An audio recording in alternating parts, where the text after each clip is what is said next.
आज की क्लास में मैं आपको फाइलम पॉलीफेरा एक्सप्लेन करने जा रही हूँ। अब इसमें ये जितने भी ऑर्गेनिजम्स आपको दिख रहे हैं ना, उसमें एक चीज तो यहाँ पे क्लियर है कि इन ऑर्गेनिजम्स को देख के कोई भी ये नहीं कह सकता कि ये एनिमल किंगडम को बिलोंग करते हैं। ठीक है, यहाँ पे आपको क्लियरली दिख रहा है कि कैसे दिख रहा है, ये प्लांट लाइक दिख रहा है। ऑब्वियस है, अगर हम इसकी बात करें, ये देखिए, इसको इसको देख के कोई भी बोलेगा कि क्या है, ये जरूर प्लांट किंगडम में कहीं ना कहीं किसी चीज को बिलोंग कर रहा होगा, बट ऐसा नहीं है।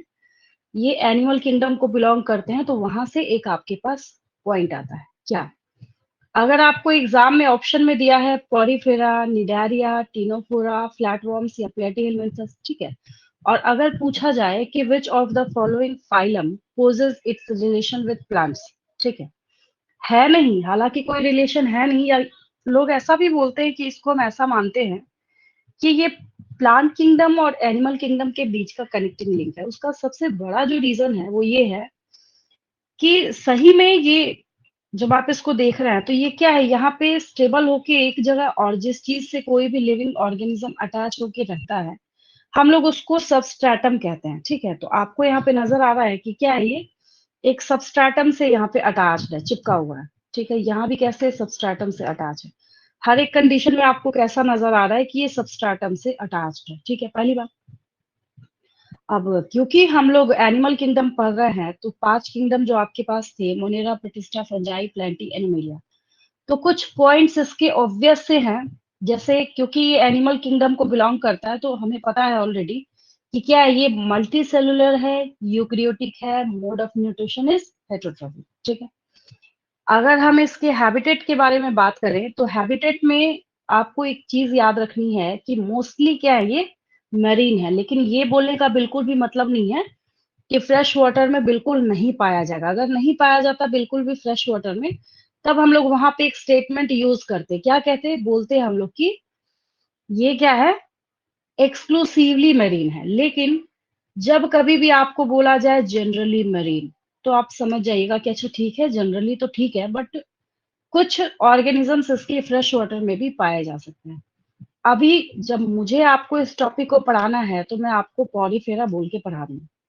लेकिन अगर इसके कॉमन नेम के बारे में बात करी जाती है, तो इसका कॉमन नेम स्पॉन्जेस कहते हैं। हम लोग इसको स्पॉन्जेस बोलने का भी रीजन क्या है, क्यों हम इनको स्पॉन्जेस बोल रहे हैं, तो स्पॉन्जेस इसलिए बोल रहे हैं, यहाँ पे इसके ये इनर साइड में देखिए, और सही में ये डेड होने के बाद, पूरा ड्राई होने के बाद, आपको कुछ नहीं, एक पोरस जो है ना, वो स्केलेटन मिलता है, और ऐसे आप स्पंज की तरह पकड़ के उसको निचोड़ सकते हैं। तो हम लोग इनको क्या कहते हैं, कॉमनली स्पॉन्जेस भी कहते हैं, पॉरीफेरल्स को। तो आपसे नीट के एग्जाम में क्वेश्चन पॉरीफेरा लिख के भी पूछा जा सकता है, स्पॉन्जेस लिख के भी पूछा जा सकता है, और पॉरीफेरा से लेके इक्राइनोडर्माटा तक की सीरीज में और अदर किसी भी फाइलम के बारे में मैं आपको ऐसा बिल्कुल भी नहीं बोलूंगी कि इसको हम स्पॉन्जेस बोल सकते हैं। एक्सक्लूसिवली स्पॉन्जेस सिर्फ पॉरीफेरा को ही कहते हैं हम लोग, और किसी को नहीं कहते हैं। ठीक है, फिर बात आती है इसकी बॉडी सिमेट्री की। अब ऑब्वियस है, बॉडी सिमेट्री के बारे में जब हम लोग बात करते हैं, तो मैंने आपको दोनों ही बातें सिखा रखी हैं।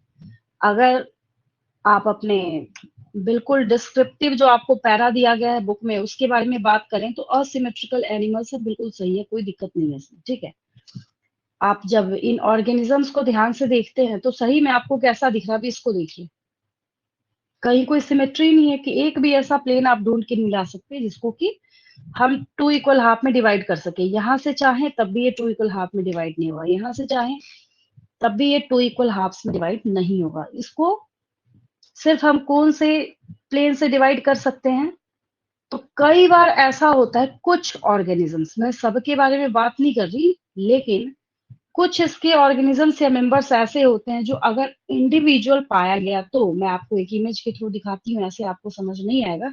ठीक है, तो अगर इंडिविजुअल पाया जाए, तो लोग कहते हैं कि चलो ठीक है, हम लोग एक काम करते हैं, बोलते हैं कि इसमें जो है वो रेडियल सिमेट्री पाई जाएगी। लेकिन ये भी डिस्प्यूटेड है, ऐसा नहीं है कि आप जाके एग्जाम में लिख के आ जाइए कि रेडियल सिमेट्री इसके पास है।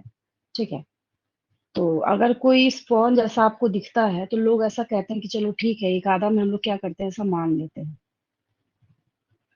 जैसे देखिए, एक इमेज आपके पास है,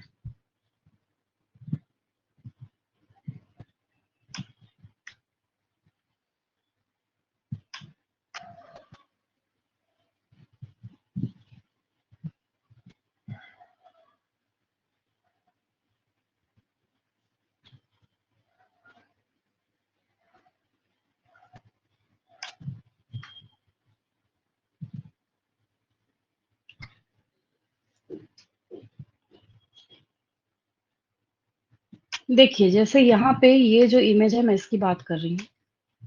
थोड़ा मैंने यहाँ पे ज़ूम कर दिया, ठीक है?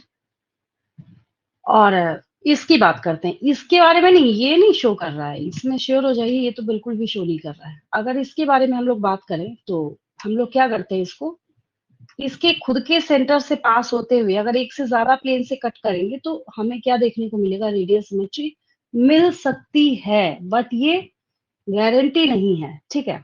अब यहाँ देखिए मेंशन करा गया है, ये गूगल का डेटा है, sponges with a clear radial symmetry. मैंने अभी खुद ही बोला आपको कि ये डिस्प्यूटेड है।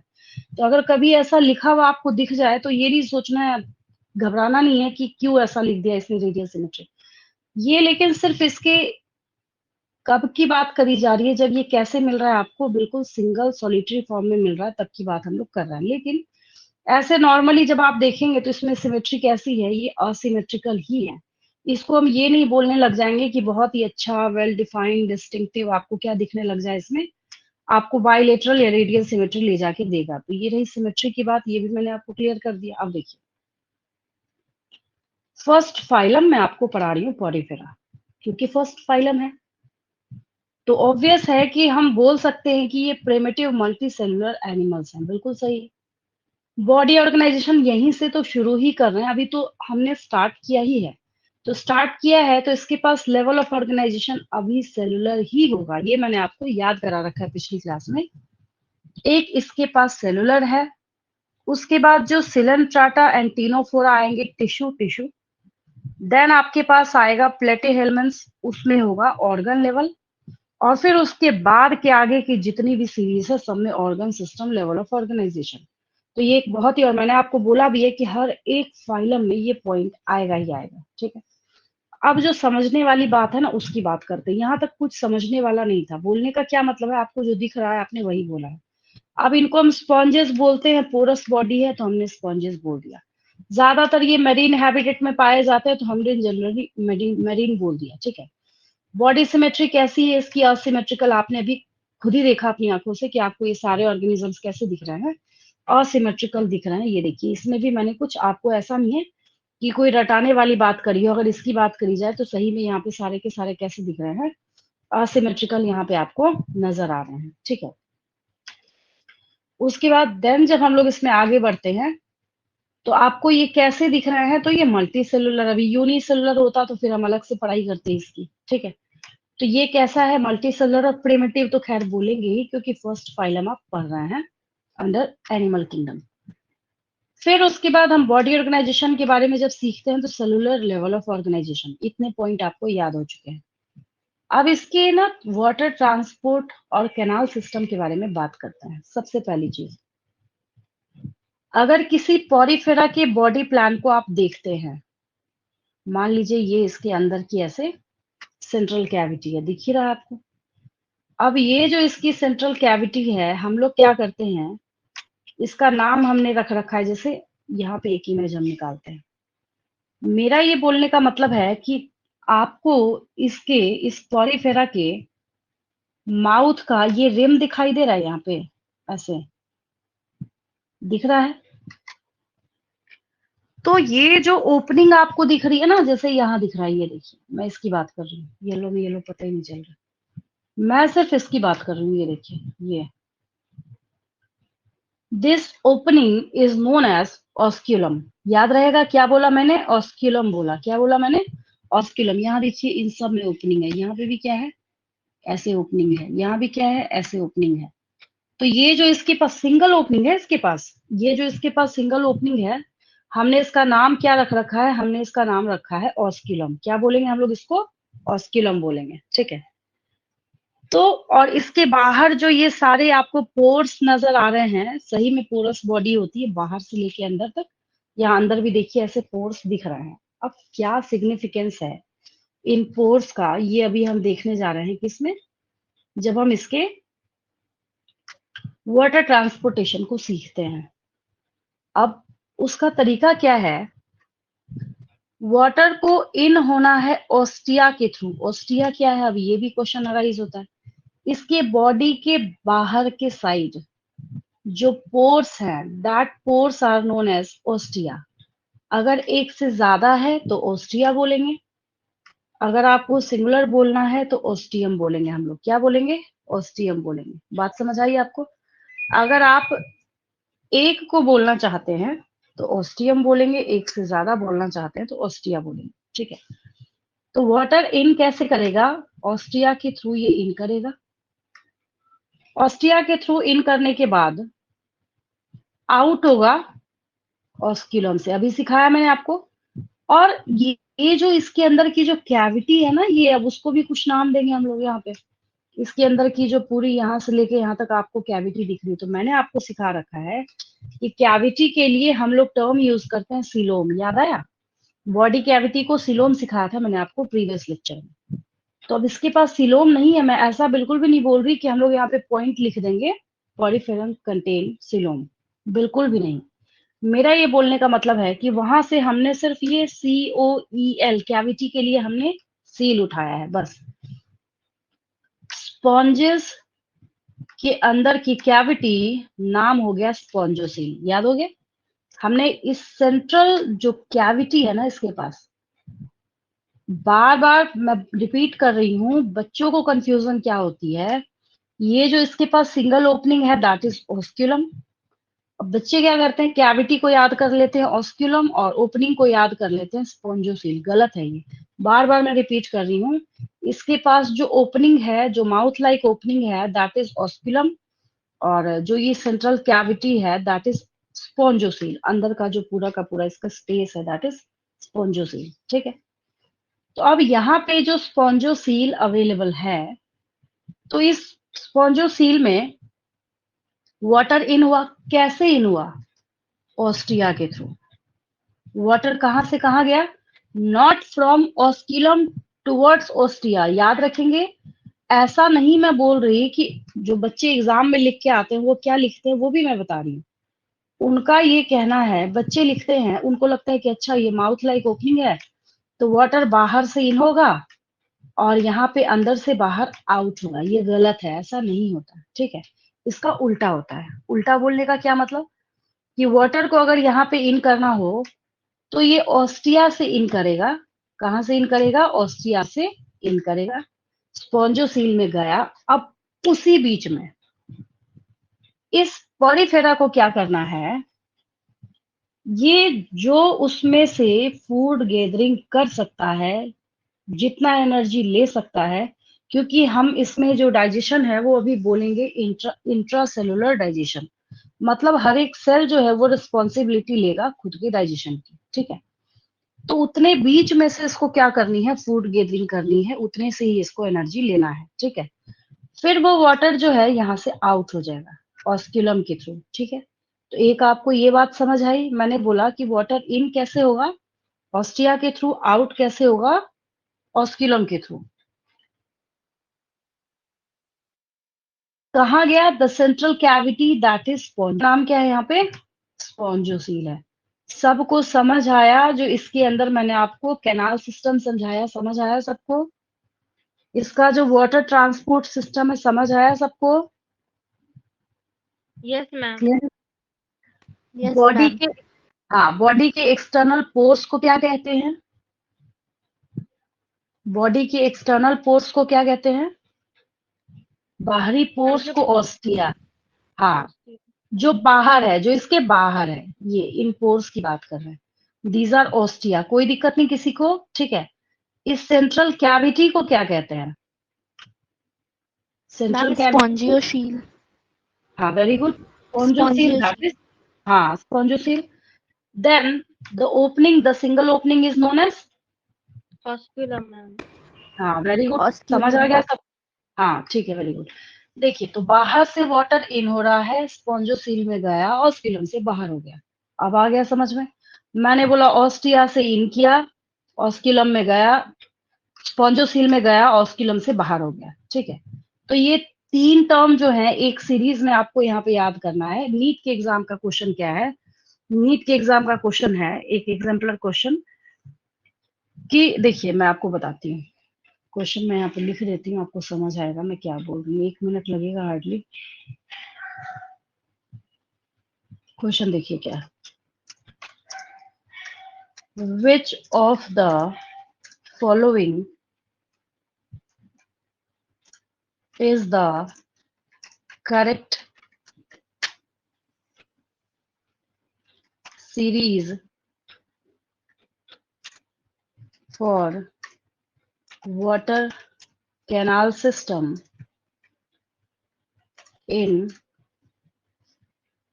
sponges। ठीक है, ये हो गया।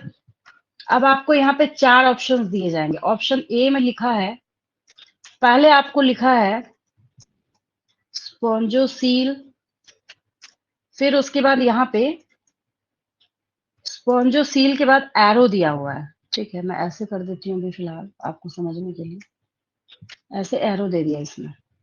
ये स्पॉन्जोसील के बाद देन आपको बोला जा रहा है ऑस्क्यूलम, देन ऑस्टिया एक, फिर उसके बाद पहले हमने बोला ऑस्क्यूलम, फिर हमने बोला एरो मतलब जा रहा है। ठीक है, मैं अभी टाइम सेव करने के लिए बस ऐसे काम चला रही हूँ। यहाँ पे एरो आएगा एक्चुअली। ऑस्क्यूलम से फिर स्पॉन्जोसील, और स्पॉन्जोसील से ओस्टिया। ठीक है, फिर हमने क्या करा यहाँ पे, एक हमने कर दिया ओस्टिया से गया ऑस्क्यूलम से then spongocoel, then last option is ostia से इन होगा, देन स्पॉन्जोसील, देन आपका लास्ट में हो जाएगा वहां पे ऑस्क्यूलम। कौन सा सही है? Ma'am D. Ma'am B. कौन सा सही है? Ma'am B. बी बोल रहे हैं या डी बोल रहे हैं आप लोग? Ma'am last ma'am option last. हाँ ठीक है, मुझे भी, हाँ मुझे बी सुनाई दे रहा था से। देखिए, तो समझ आ गया ना आपको? आप तो क्रिस्टल क्लियर है ना? और सही में ये आप ढूंढ के देखिएगा पास्ट ईयर में जब ये क्वेश्चन मिलेगा आपको, तो अब ऐसे है आपके सामने ऑप्शन और आप देख रहे हैं, तो ऑब्वियस है कि कोई भी बच्चा फर्स्ट ऑफ ऑल देख के इसको घबराएगा ही, अरे यार अब इसमें से ढूंढना पड़ेगा कौन सा सही है। तो ऐसे ऑप्शन में तो बच्चों को मैं वार्निंग देती हूँ कि आपको डिस्कार्ड मेथड पर भी टाइम नहीं लगाना है, आपको खुद का कॉन्सेप्ट अप्लाई करना है। आपको पता है ना, आप जानते हैं, हाँ भाई हमें पता है, सबसे पहले ऑस्ट्रिया सील करेगा, उसके बाद स्पॉन्जो सील में जाएगा, उसके बाद ऑस्ट्रियम से बाहर हो जाएगा। राइट ऑप्शन, बस इतना ही करना है आपको और कुछ भी नहीं करना है। अब इसमें से सोचेंगे इसमें होता है नहीं होता, क्रॉस करेंगे, इसमें होता है, पता चला जिस क्वेश्चन में 30 सेकंड लगना है उसमें आपका 2 to 3 मिनट वेस्ट हो जाएगा। ठीक है, तो ये जो कॉन्सेप्ट है इतनी वैल्यू है इसकी। ठीक है, हर एक कॉन्सेप्ट आपका आगे जाके क्वेश्चन बनाएगा, आपको पता ही है, मुझे आपको समझाने की जरूरत नहीं है। ठीक है, चलिए इस पेज का स्क्रीनशॉट ले लेंगे, एज इट इज को नोटबुक में नोट कर लेंगे।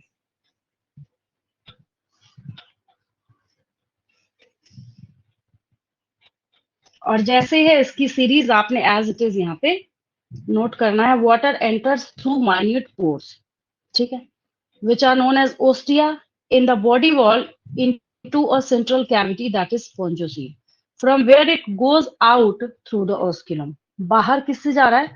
ऑस्क्यूलम से ये बाहर चला जा रहा है। और यहाँ पे ये इसको ऐसे रफ में बना लेंगे। ठीक है, बस ये काम है आपका। इस पेज में कोई डाउट नहीं किसी को? याद हो गया सबको? क्लियर है बिल्कुल? Yes ma'am clear. चलिए, उसके बाद जब आगे बढ़ते हैं, इसमें एनिमल किंगडम चैप्टर बहुत अच्छा है। जैसे बच्चे इससे बहुत हैरेस होते हैं, कहते हैं कि नहीं हमें बहुत टफ लगता है, कईयों का हमें समझ ही नहीं आता बिल्कुल भी क्या चल रहा है। ऐसा कुछ भी नहीं है, बहुत ही आसान सा चैप्टर है, बस आपको साथ के साथ इसको सीखते जाना है। देखिए, अब मैंने आपको बोला था अभी अभी कि जो वाटर ऑस्टिया से इन हुआ, स्पॉन्जोसील में गया, और जो ऑस्क्यूलम से बाहर चला गया, इतने के बीच में इसको फूड गैदरिंग करनी है। ठीक है, तो इससे ये क्या करता है, ये 3 in 1 काम कर लेता है। फूड गैदरिंग इसको इसी से करना है, रेस्पिरेटरी एक्सचेंज अगर इसको करना है इसी से करेगा ये, रिमूवल ऑफ वेस्ट बोलने का मतलब है कि जितना उसने वाटर से कलेक्ट करा और जो उसने यहाँ पे इंट्रासेलुलर डाइजेशन करा था, तो उससे जो मेटाबॉलिक वहां पे वेस्ट इसका बना, उसको भी वो क्या करेगा, जब ऑस्क्यूलम से पानी बाहर जा रहा होता है, बोलता है भाई ये ले, मेरा भी लेता जा। ये क्या करता है, उसको भी वहां से बाहर कर देता है। तो वही मैंने यहाँ पे मेंशन करा है, this pathway of water transport is helpful in food gathering, respiratory exchange and removal of waste. ठीक है। अब यहाँ पे एक और क्वेश्चन है, कोएनोसाइट्स और कॉलर सेल्स। अच्छा एक बात बताइए, अगर आपने देखा होगा जब कोई भी बिल्डिंग बन रही होती है, बिल्डिंग तो खैर मैंने बहुत दूर की बात कर दी, सपोज कीजिए कि कोई ना ऐसे नया रूम बना हुआ है, जिस तुरंत अभी उसकी सीमेंटिंग हुई है और ब्रिक्स लगा के वो रूम जो है वो तैयार किया गया, आप उसके अंदर खड़े हैं, आपको उसमें उसकी जो ब्रिक्स है ना, ईंटें जो है वो दिख रही हैं। ठीक है। अगर आप जिस रूम में खड़े हैं उसको आप सपोज कीजिए कि वो क्या है, वो स्पॉन्जोसील है, वो पॉलीफेरा का स्पॉन्जोसील है, और आपको उसमें जो दीवारें और जो ब्रिक्स दिख रहे हैं, तो उसमें जो उसकी यूनिट है वो ब्रिक है। अगर मैं आपसे पूछूं कि उसमें उसकी यूनिट कौन है, तो ब्रिक्स है। तो वो जो ब्रिक्स हैं उनको हम कॉलर सेल्स बोलेंगे। तो हम यहाँ पे स्टेटमेंट क्या बनाते हैं, चाहे तो आप बोल सकते हैं the spongocoel is lined by collar cells, या हम बोल सकते हैं कोएनोसाइट्स का ही नाम कॉलर सेल्स है, कोएनोसाइट्स और collar cells line the spongocoel and the canals. यानी कि अंदर से पूरा वो जो आप देख रहे हैं उसके सरफेस पे क्या अवेलेबल है, वहां पे कॉलर सेल और कोएनोसाइट। मेरी बात समझ आई क्या बोलना चाह रही हूँ मैं? Yes, ma'am. यानी कि हाँ, स्पॉन्जोसील की जो इनर लाइनिंग है, मैं आपको सीधा सीधा क्वेश्चन दूंगी, name the cells which are responsible for lining of spongocoel, answer हो जाएगा कोएनोसाइट्स। समझ आ गया? बस इतनी सी बात मैं बोल रही हूँ। मैम डाइजेशन, हाँ मैम अगर कॉलर सेल्स एंड कोएनोसाइट्स दोनों हमें ऑप्शन में दे दिया गया तो बेस्ट ऑप्शन कौन सा होगा?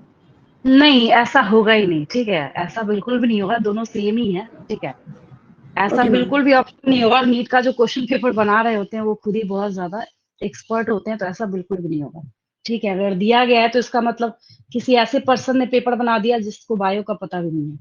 कोएनोसाइट्स और कॉलर सेल जो है दोनों सेम है, ऐसा नहीं होगा अलग अलग। ठीक है, आगे देखिए यहाँ पे, क्योंकि ये कैसा है, मल्टी सेलुलर है। ठीक है, मल्टी सेलुलर है तो अभी ना बहुत ज्यादा एडवांसमेंट आई नहीं है इसके अंदर। अभी हमने जो फर्स्ट स्टेप, अगर आपको छत पे जाना है तो जैसे 1 बाई 1 बाई 1 बाई करके स्टेप के थ्रू हम चढ़ते हैं ना, ठीक उसी तरीके से फर्स्ट स्टेप पे अभी हमने कदम रखा ही है।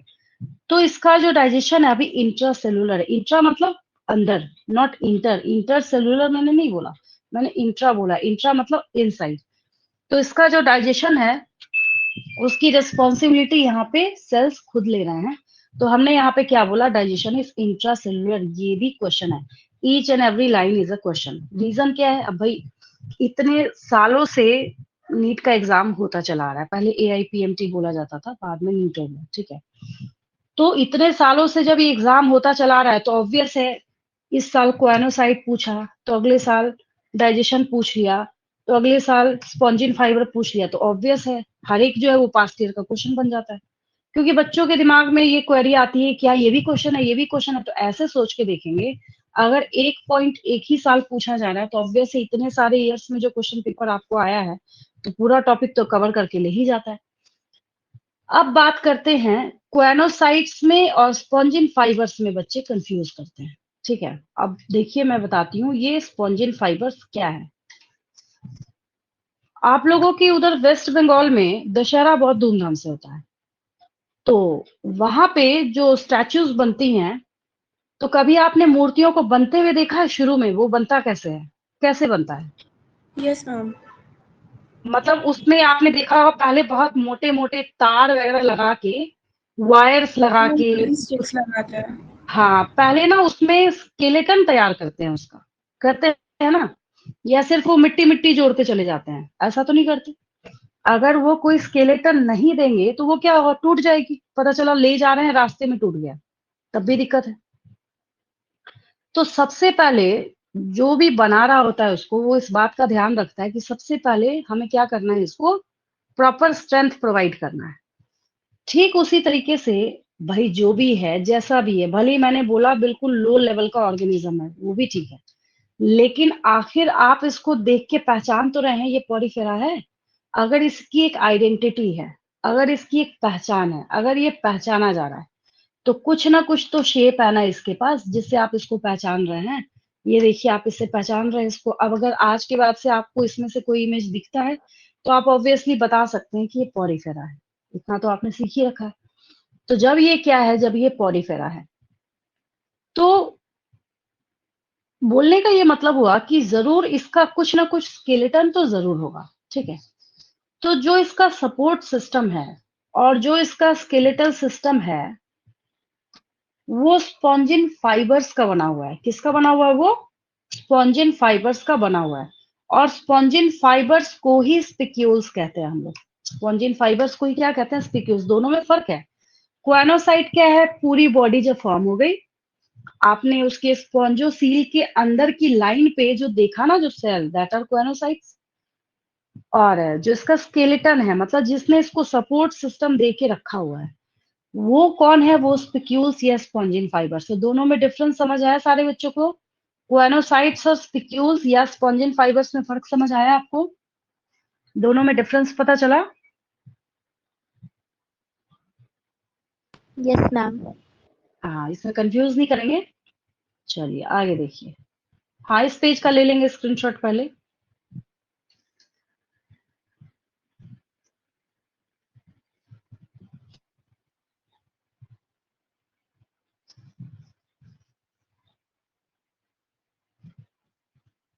देन अब आपको कुछ टर्मिनोलॉजी सीखनी पड़ेगी। और ऐसे तो आपने पढ़ रखा है, बट होता है कि बच्चे जब 10th के बाद आते हैं ना, तो हर एक चीज नई होती है उनके लिए। देखिए यहाँ पे एक वर्ड है आपके पास, हर्माफ्रोडाइट। हर्माफ्रोडाइट मतलब बिल्कुल सिंपलेस्ट अगर मैं आपको समझाऊं, बाइसेक्सुअल। मतलब वहां पे दोनों गेमेट्स को प्रोड्यूस करने की फैसिलिटी होगी। जैसे अर्थवॉर्म को हम लोग क्या कहते हैं? हर्माफ्रोडाइट कहते हैं। हर्माफ्रोडाइट क्यों कहते हैं? क्योंकि उसमें टेस्टिस भी प्रेजेंट होता है, ओवरी भी प्रेजेंट होता है। उसी तरीके से ये जो पॉरीफेरा है, इसमें दोनों ना उल्टा लगता है बच्चों को देखने में। बायसेक्सुअल लिखा है सो तो ठीक है, बायसेक्सुअल, लेकिन जब लिखा जाता है ना सेक्सेस आर नॉट सेपरेट, इसको सुन के बच्चे कंफ्यूज होते हैं। ये इसकी बजाय क्या लिख के आ जाते हैं? Sexes are separate. इसमें बच्चे बहुत कंफ्यूज करते हैं। या आप यहाँ पे ना इस टर्म को पकड़ेंगे, नॉट सेपरेट, मतलब अलग अलग मेल नहीं है और फीमेल नहीं है। मेल बॉडी और फीमेल बॉडी अलग अलग नहीं है, ऐसे इसको कैच करेंगे। ठीक है, इसमें बच्चे कंफ्यूज करते हैं, तभी मैंने जानबूझकर ये मेंशन कर रखा है ताकि मैं यहाँ से आपको क्लियर कर दूं। सेक्सेस आर नॉट सेपरेट है यहाँ पे, मतलब मेल और फीमेल की बॉडी अलग अलग नहीं मिलेगी आपको। मेल और फीमेल जो सेक्स सेल्स हैं, एग और स्पर्म, वो सेम इंडिविजुअल बनाने का काम करता है। और ये बहुत बड़ी बात है इसके लिए। ठीक है, हाँ एक और चीज आपको दिख ही रहा था कि ये बिल्कुल ऐसे जाके स्टिक हो गया सबस्ट्रेटम के साथ। ठीक है, आराम से इजिली ग्रो कर रहा है। अगर एक्सीडेंटली वाटर करंट के थ्रू या किसी एनिमल ने कुछ ऐसा करा, अटैक कर दिया, तो अगर उसकी उसकी वजह से अगर ये फ्रेगमेंट्स फॉर्म करता है, तो asexually each fragment has the capability to form a new individual. तो हम उसको क्या कहते हैं? फ्रेगमेंटेशन कहते हैं। वैसे भी मैं बच्चों को कहती हूँ, इस पूरे अर्थ पे, इस पूरी धरती का जो सबसे इजीएस्ट मोड ऑफ रिप्रोडक्शन है ना, वो फ्रेगमेंटेशन है। मतलब इसमें कुछ कहना ही नहीं है। चाहे आप प्लांट किंगडम में एल्गी में पढ़ रहे हो, चाहे फंजाई में पढ़ रहे हो, चाहे आप यहाँ पढ़ रहे हो, कहीं भी हो, फ्रेगमेंटेशन का एक ही मतलब होता है। जितने टुकड़े करेंगे, जितने पीसेस बनाएंगे, जितने फ्रेगमेंट्स बनाएंगे, जितने पार्ट्स बनाएंगे आप तोड़ फोड़ के, उतने सारे ऑर्गेनिजम्स वहां से फॉर्म हो जाते हैं। यही फ्रेगमेंटेशन है। तो ऑब्वियस है कि फ्रेगमेंटेशन जब हो रहा है, तो हम लोग यहाँ पे क्या बोलेंगे कि ये असेक्सुअली उस तरीके से फॉर्म हो रहा है। यही अगर प्लांट किंगडम में हम पढ़ते तो हम लोग फ्रेगमेंटेशन को वेजिटेटिवली लिखते हैं, क्योंकि जब असेक्सुअल बोल रहे थे तो वहां पे स्पेसिफिक असेक्सुअल स्पोर्स आते हैं। ठीक है, और अब ये भी जब मैंने आपको ये बताया कि ये क्या कर रहा है, एग और स्पर्म एक ही बॉडी पे बना रहा है, तो इससे तो एक बात तो आपको समझ आ ही गई कि अगर आप इसके सेक्सुअल रिप्रोडक्शन के बारे में बात कर रहे हैं, तो ऑब्वियस है कि ये गेमेट फॉर्मेशन करके सेक्सुअल रिप्रोडक्शन करेगा। और इतना लो लेवल होने के बावजूद भी इसमें इतनी एडवांसमेंट है कि ये इंटरनल फर्टिलाइजेशन करता है। सुनने से ऐसा लगता है कि इसके अंदर एक्सटर्नल फर्टिलाइजेशन होता होगा। बच्चे इसमें कंफ्यूज भी करते हैं, उनको लगता है एक्सटर्नल होता होगा, ऐसे प्लांट लाइक दिखने में है, तो ये क्या करता होगा, male and female sex cell बना देता होगा, उसको रिलीज कर देता होगा, कहीं जाके फर्टिलाइज कर देता होगा, बट ऐसा नहीं है।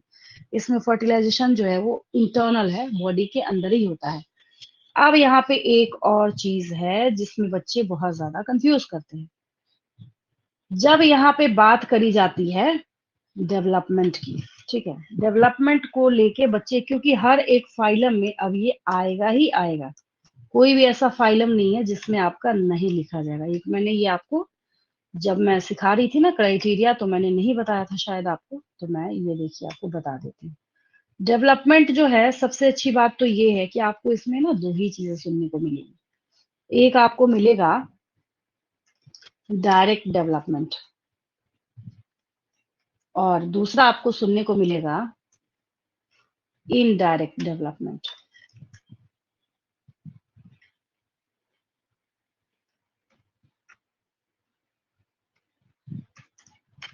दूसरा क्या है आपके पास, इनडायरेक्ट डेवलपमेंट। आसान इसलिए हो जाता है ना भाई, डायरेक्ट मतलब आप जानते हैं क्या होता है।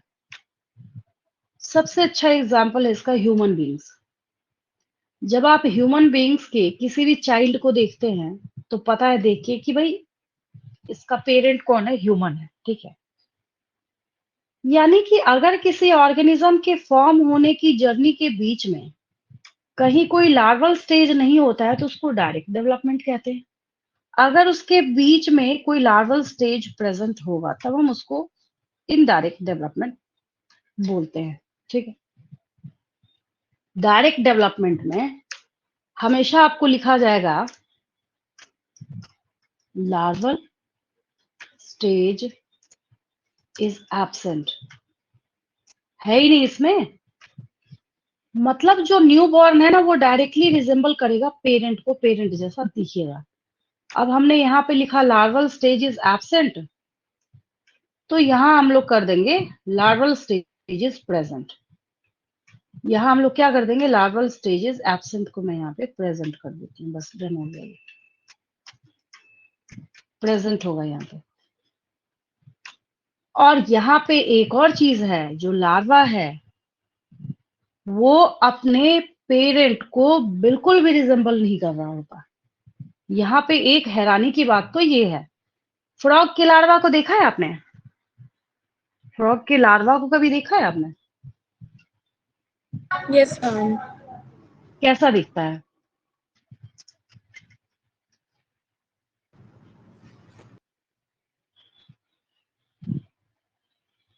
कैसा दिखता है?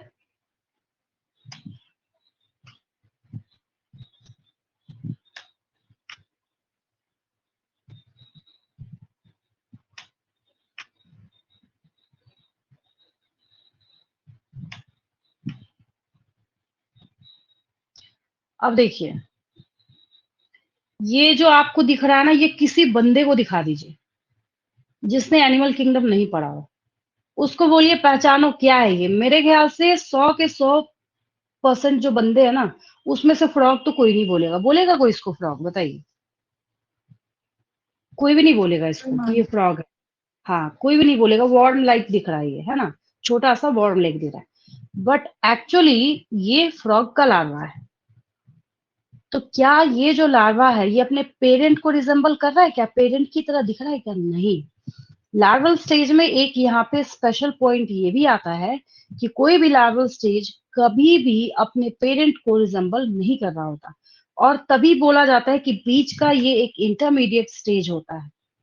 और ऐसा इंटरमीडिएट स्टेज है जिसको जरूरत होती है आगे जाके एडल्ट स्टेज में ट्रांसफॉर्म होने की, जिसको हम मेटामॉर्फोसिस कहते हैं।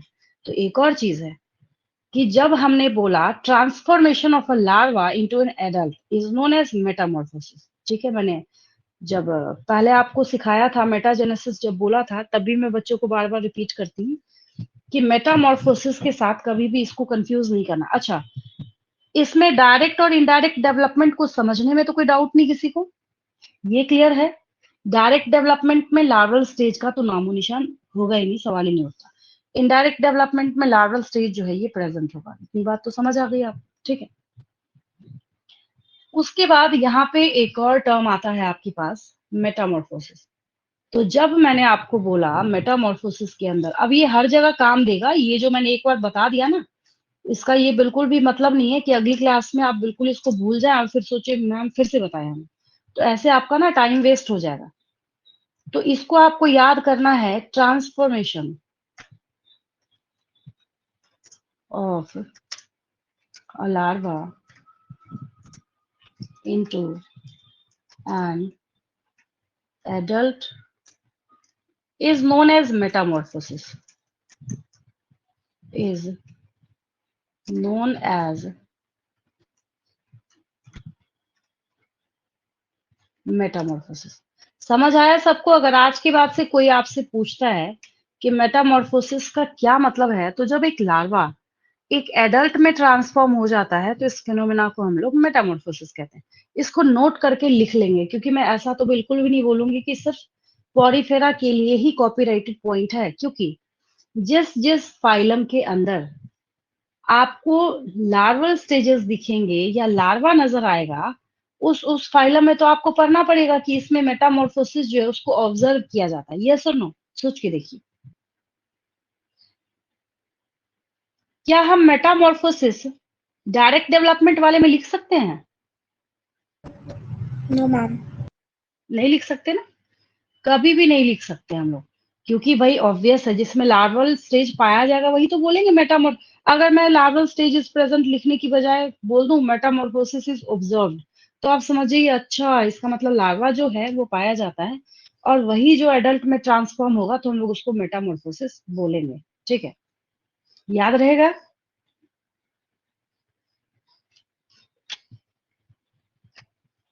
अब एक चीज देखिए, इसको नोट करके ऐसे लिख दीजिएगा आप लोग, और इस पेज का स्क्रीनशॉट लेंगे। ये बहुत छोटे छोटे पॉइंट्स हैं, मैंने बस समझाने के लिए यूज करा है इसको। वापस आते हैं अब अपने इस पेज पे जो हम लोग कर रहे थे। तो अब मेरे ख्याल से ये आपको सुनते के साथ समझ आ जाएगा, फर्टिलाइजेशन इतना लो लेवल का ऑर्गेनिज्म होने के बावजूद भी क्या है, इसमें इंटरनल है, डेवलपमेंट इसका इनडायरेक्ट है, having a larval stage which is morphologically distinct from the adult. ये मॉर्फोलॉजिकली कंप्लीटली अपने पेरेंट से डिस्टिंक्ट है, अलग नजर आता है। अब यहाँ पे एक बोनस एडिशनल पॉइंट में ऐड करने जा रही हूँ, आपकी एनसीईआरटी में नहीं है। इसका ये मतलब नहीं है कि जब एक फाइलम पढ़ा रही हूँ तो एक ही तो सिखाऊंगी मैं आपको। अगर किसी फाइलम में लार्वल स्टेज पाया गया तो बुक में नहीं है, लेकिन होता है ऐसा कि कुछ पास्ट सिलेबस में जो चल रहा था कई बार क्वेश्चन पूछ लिया जाता है। ठीक है, तो सिर्फ मैं आपको यहाँ पे मेंशन कर रही हूँ लार्वा ऑफ पोरिफेरा। इसका नाम है पैरेन्काइमुला। क्या बोला जाता है इसको?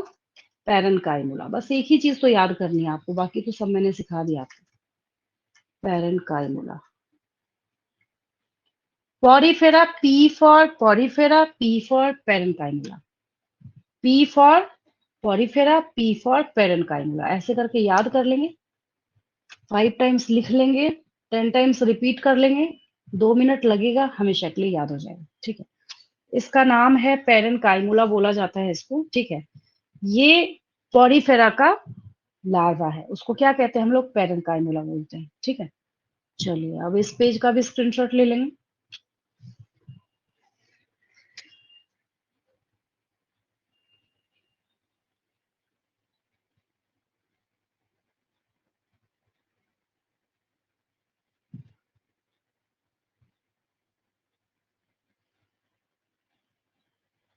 इस पेज में कोई डाउट तो नहीं, किसी को क्लियर है बिल्कुल?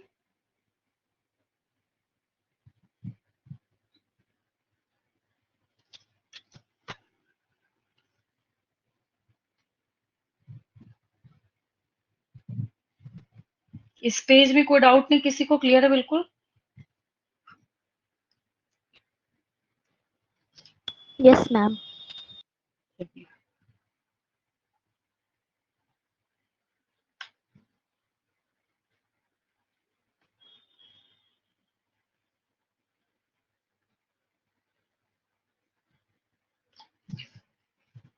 अब देखिए हम लोग यहाँ पे ना बात करते हैं इसके एग्जाम्पल्स के बारे में।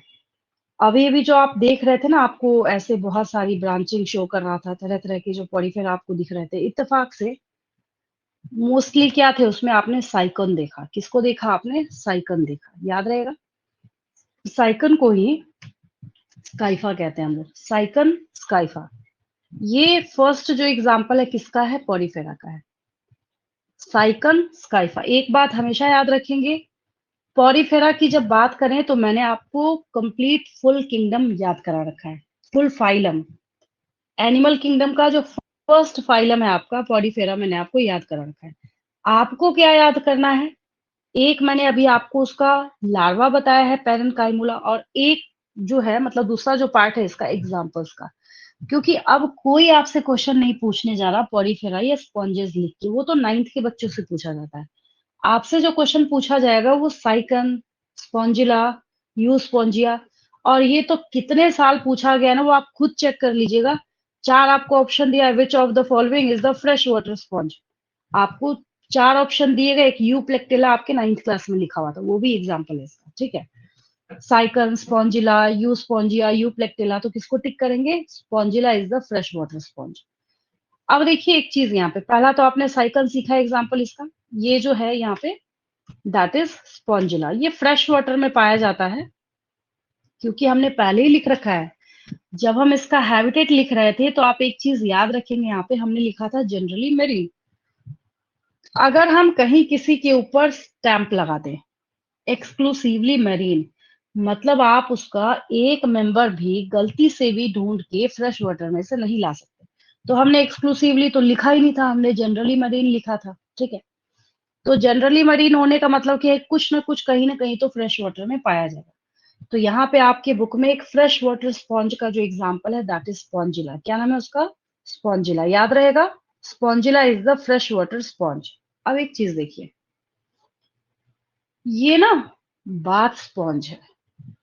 होता ये है कि ये जो यू स्पॉन्जिया है, इसके ना ड्राई होने के बाद ऐसे ना, ऐसे वाटर करंट में ये बह रहा होता है ऊपर, ऑब्वियस है डेड होने के बाद ऊपर आ जाता है। तो अगर आप इसको उठा के हाथ में लेके देखेंगे तो सही में आपको कैसा दिखेगा? लगेगा कि वो जैसे एक खस टाइप का जूना नहीं आता बर्तन धोने का, ठीक है। आपको ये ना वैसा ही पोरस अपीयरेंस देगा यू स्पॉन्जिया देखने में, ठीक है। और इसको ये ऑनलाइन बिकता भी है, ये बाथ स्पॉन्ज जो है ये नहाने वहाने के पर्पस के लिए। तो हम लोग इसका नाम क्या बोलते हैं, कॉमन नेम हम लोग इसको बाथ स्पॉन्ज बोलते हैं। क्या बोलते हैं हम लोग इसको? बाथ स्पॉन्ज बोलते हैं, ठीक है।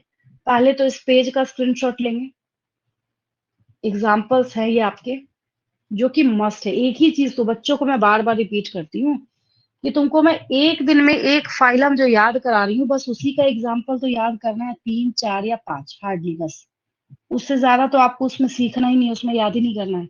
तो ये याद कर लिया मतलब आपने पूरी तैयारी कर ली है, एनिमल किंगडम आपने बिल्कुल टोटली कंप्लीटली फिनिश कर लिया है हर तरीके से, ठीक है। एक बायोलॉजिकल क्लासिफिकेशन और एक एनिमल किंगडम। जो बच्चा नीट की प्रिपरेशन कर रहा हो ना, उससे पूछिए, वो आपको दो ही चैप्टर के नाम, दो ही जो चैप्टर है उसके नाम ऐसे बोलेगा कि हमें ना ये चैप्टर्स अच्छे नहीं लगते, ये हमें देखने में अच्छा नहीं लगता, ठीक है। एक और एग्जाम्पल है जो आपके 9th के बुक में दिया था, यहाँ नहीं है, यहाँ जो आपके पास है ये मैंने आपको लिख रखा है, यू स्पॉन्जिया, साइकन, स्पॉन्जिला, ये आपने देख रखा है। एक हम लोग यहाँ पे यू प्लेक्टेला के बारे में बात करते हैं। देखिए यू प्लेक्टेला जो है एक और मेंबर है इसका,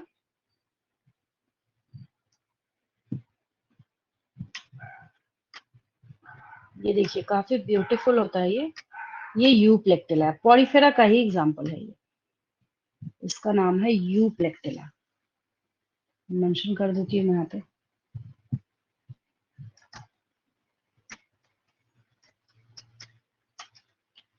क्योंकि 9th की बुक में दिया था तो नीट के एग्जाम को राइट है पूछने का, हमेशा याद रखिएगा। ये नहीं कि 11th की एनसीईआरटी में नहीं है, और आपको कहीं से भी नहीं बोला जाता कि आप 11th का पढ़िए और 9th 10th का बिल्कुल भूल जाइए, याद ही नहीं रखना इसको, है ना।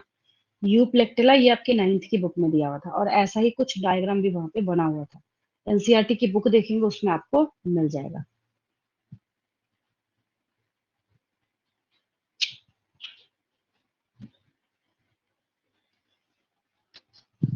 और इसके ना ऐसे ब्यूटीफुल अपीयरेंस की वजह से ना इसको हम लोग वीनस फ्लावर बास्केट कहते हैं। क्या कहते हैं हम लोग इसको?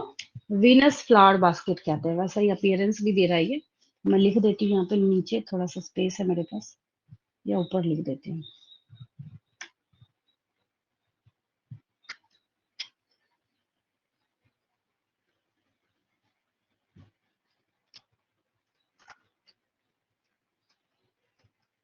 Euplectilla is commonly known as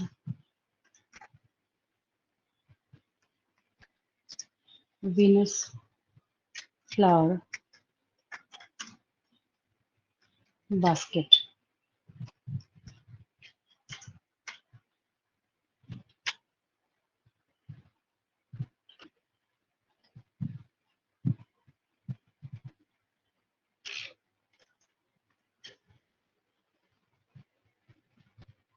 चलिए इस पेज का भी स्क्रीनशॉट ले लेंगे।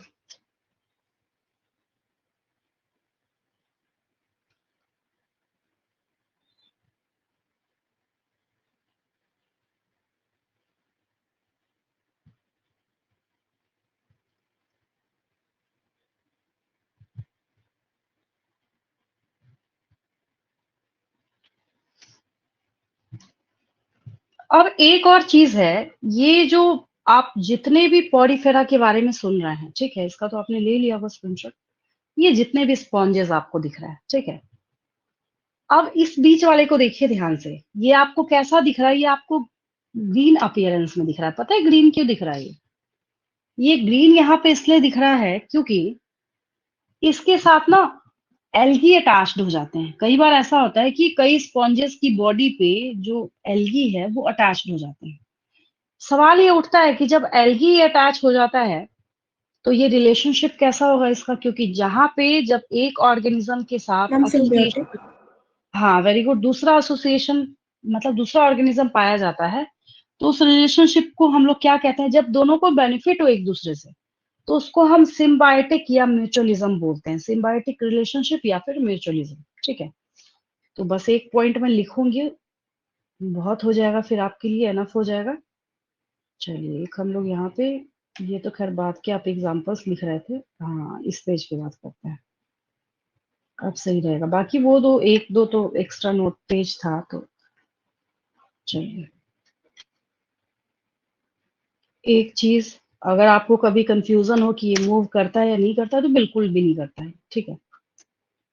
लिख देती हूँ मैं ऐसे, sponges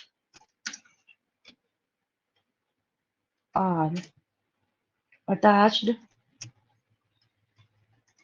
to the substratum।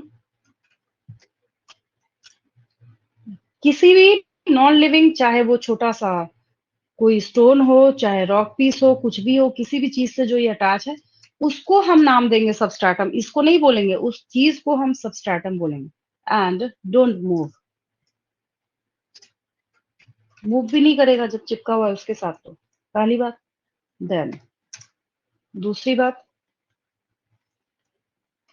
जो अभी मैंने आपको सिखाया लेकिन मैंने बोला नहीं, मतलब लिखा नहीं, दे वेयर, इनिशियली इनको प्लांट समझा जाता था, initially regarded as plants due to their green color and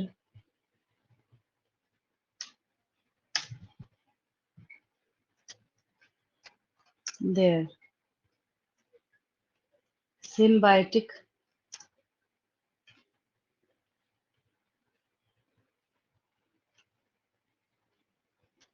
relationship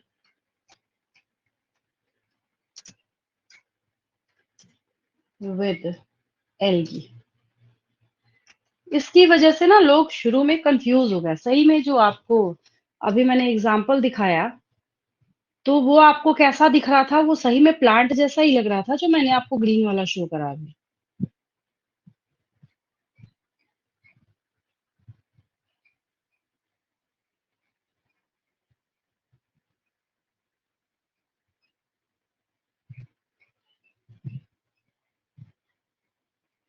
अब एल्गी क्या है, उसको भाई कहीं ग्रो करने की जगह चाहिए, वो ग्रो कर रहा है पॉरीफेरा के ऊपर। और जब हम लोग बात करते हैं पॉरीफेरा के बारे में, वो बेचारा भी खुश है, बोल रहा है चलो ठीक है कोई बात नहीं, तुम तो वैसे भी फोटोसिंथेटिक हो, ये अपना फूड बना ही रहा होता है। तो दोनों के बीच में क्या है, सिम्बायोटिक रिलेशनशिप है।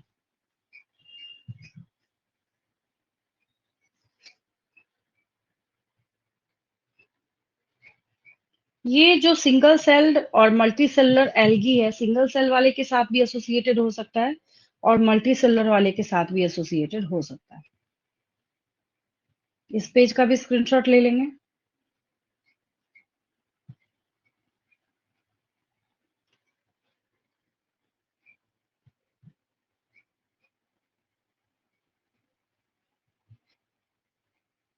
बहुत ओल्ड बुक्स में जब आप देखेंगे तो बहुत सारी कंफ्यूजन है। जैसे पुरानी किताबों में, बहुत ज्यादा ओल्ड बुक की बात में कर रही हूँ, जब आप देखेंगे ना, उसमें आपको क्या दिखेगा, उसमें आपको नजर आएगा कि इन पॉरीफेरा के पहले आपको वहां पे प्रोटोजोआ पढ़ाया गया है। देखिएगा ध्यान से।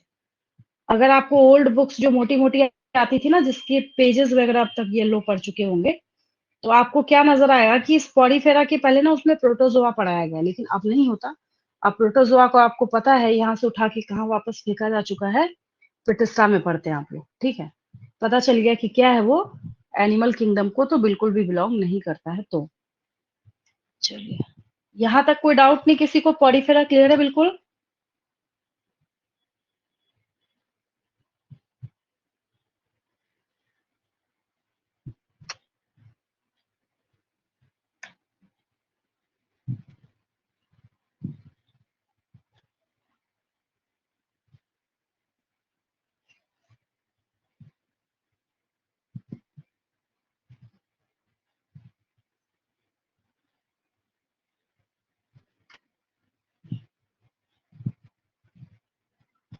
एक देखिए, आपके पास जो फर्स्ट चैप्टर जो कि अभी डिलीटेड है, उसमें लिखा हुआ है नीचे स्पॉन्जेस, और जो यहाँ पे इसकी असेक्सुअल स्पोर्स है उसका नाम ऐसे जिम्यूल्स लिखा हुआ है, ठीक है।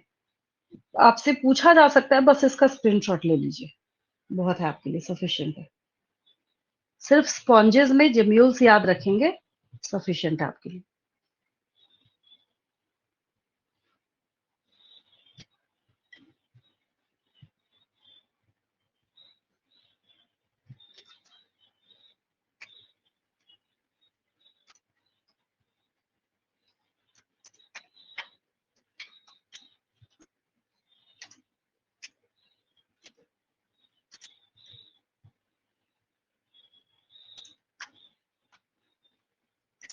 Mention the phylum of first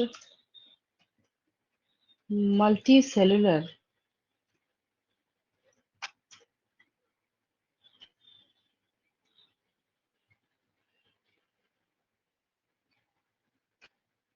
organisms।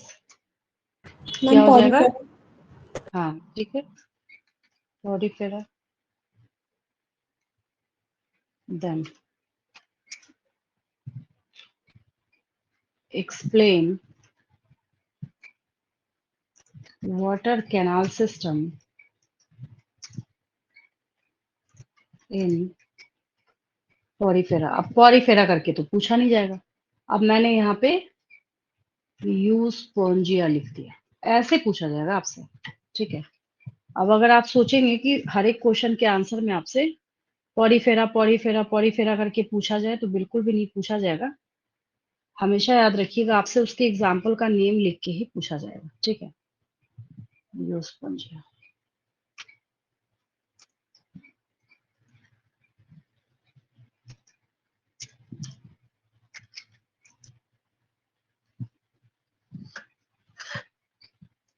इसमें जैसे आप जानते हैं एज इट इज वैसे लिखेंगे, water enters through ostia with in bracket ostium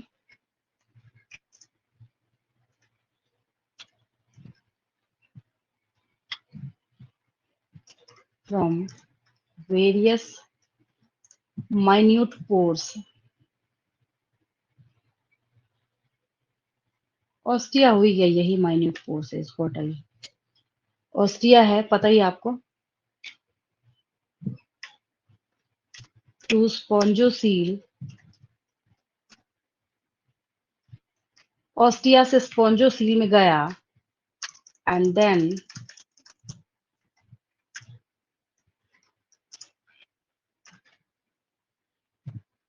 removed out from osculum. बस शॉर्टकट में इतना ही बहुत है।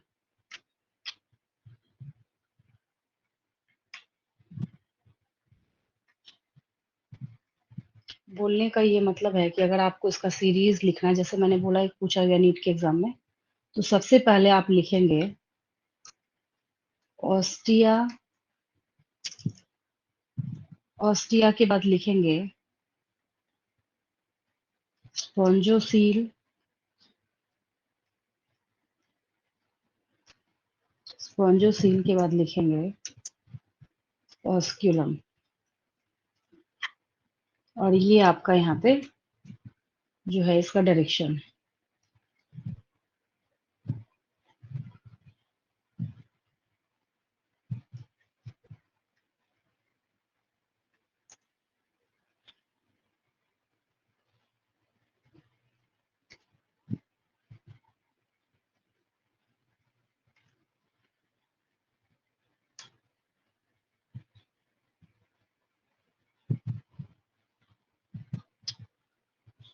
ऑस्ट्रिया से स्पॉन्जोसील, स्पॉन्जोसील से ऑस्क्यूलम से आउट, बस यही है। इस पेज का स्क्रीनशॉट लेंगे।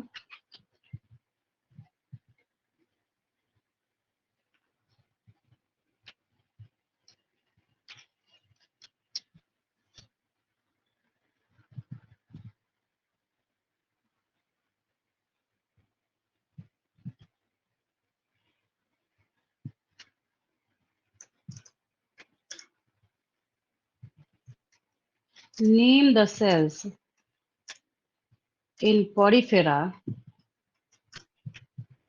that lines the spongocoel। क्या हो जाएगा?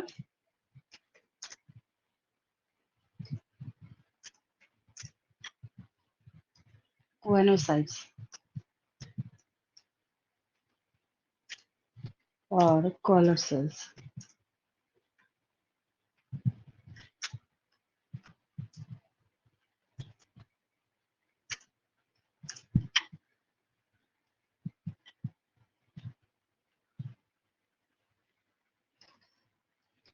Which phylum was evolved after Porifera? अब क्या होगा आंसर इसका?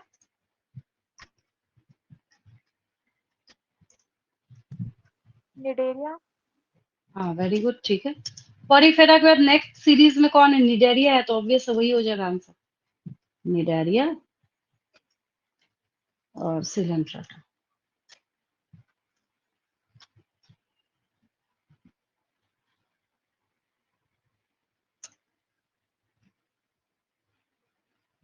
देन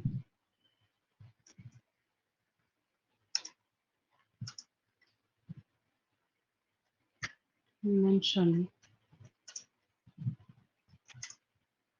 the skeleton forming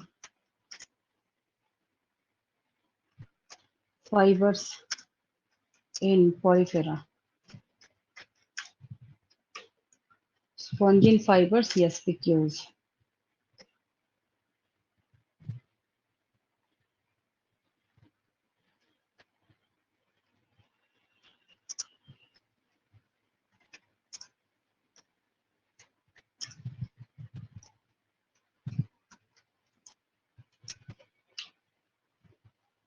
चलिए इसका स्क्रीनशॉट लेंगे।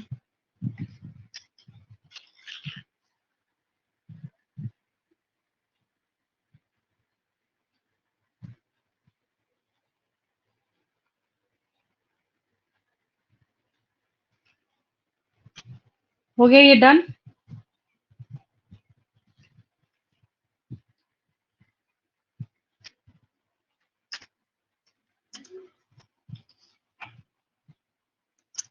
Name the fresh water sponge.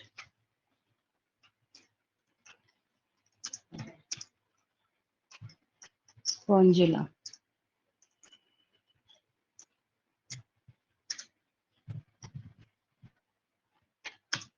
Mention the bath sponge.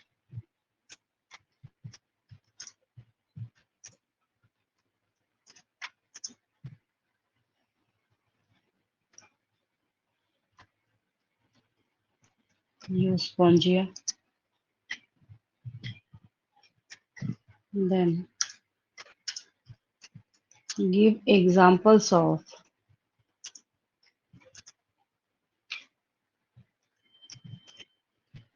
porifera,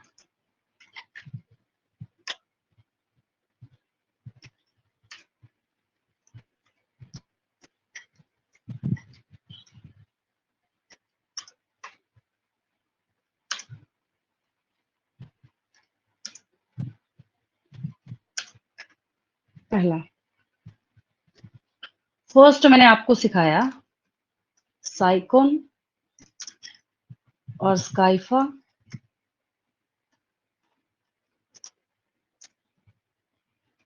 then spongilla, that is freshwater sponge, freshwater sponge, then euspongia, that is bath sponge,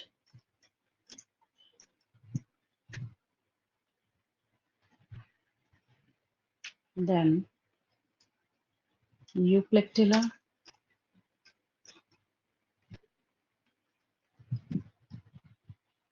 that is a Venus flower basket.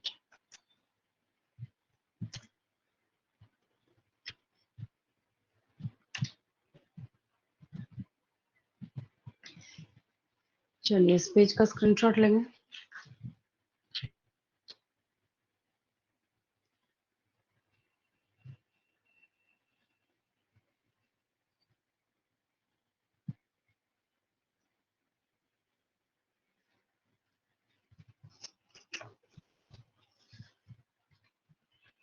Next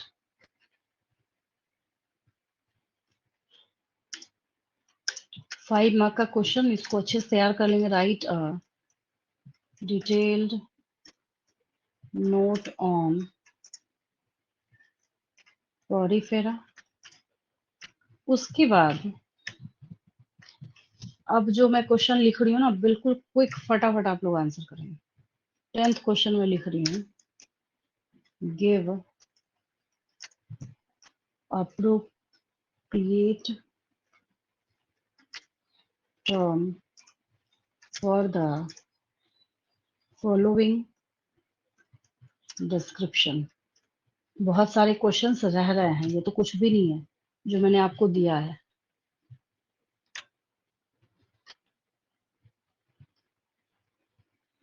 पहला Porifera के regarding ही है सब, ठीक है।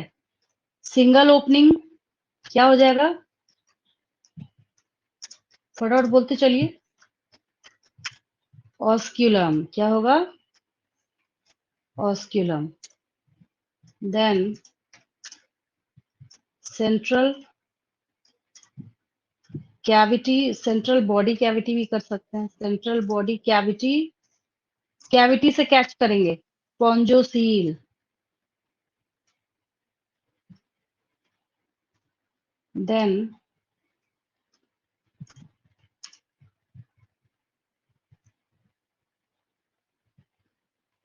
cells that line spongocoel, choanocytes और collar cell पता ही है आपको। Then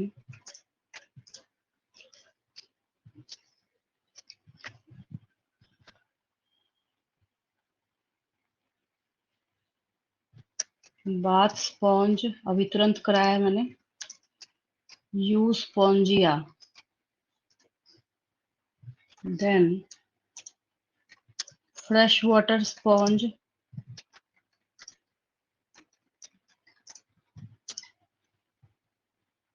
Spongilla, then Venus flower basket, euplectella, then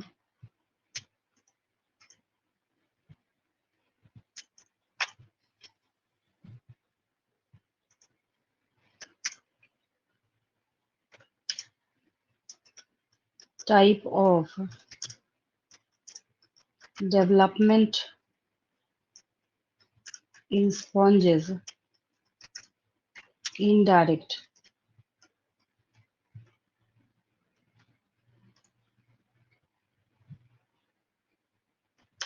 then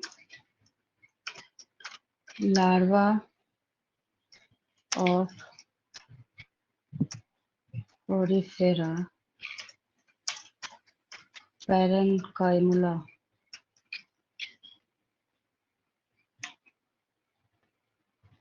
then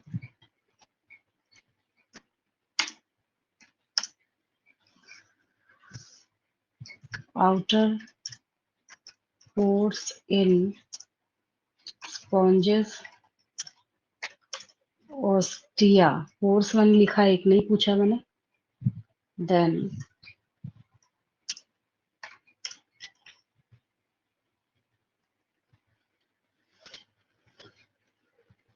first evolved phylum Porifera, सबको सारा जो है ना यहाँ पे सब आपको रट चुका है आज की क्लास में, बिल्कुल याद करा दिया मैंने आपको। मैं ये भी नहीं पूछूंगी कि आपको डाउट है या नहीं, मैंने पूरा जो है वो याद करा दिया आपको। देखिए इतना सारा ये देखने में लग रहा है बस, बट आपको पूरा का पूरा ये याद है ना, याद हो गया सारे बच्चों को, ये आपको पता है ऑलरेडी। अब इसमें कहीं ऐसा नहीं है कि कोई रॉकेट साइंस है कि आपको समझ ना आए। चलिए इस पेज का स्क्रीनशॉट लेंगे।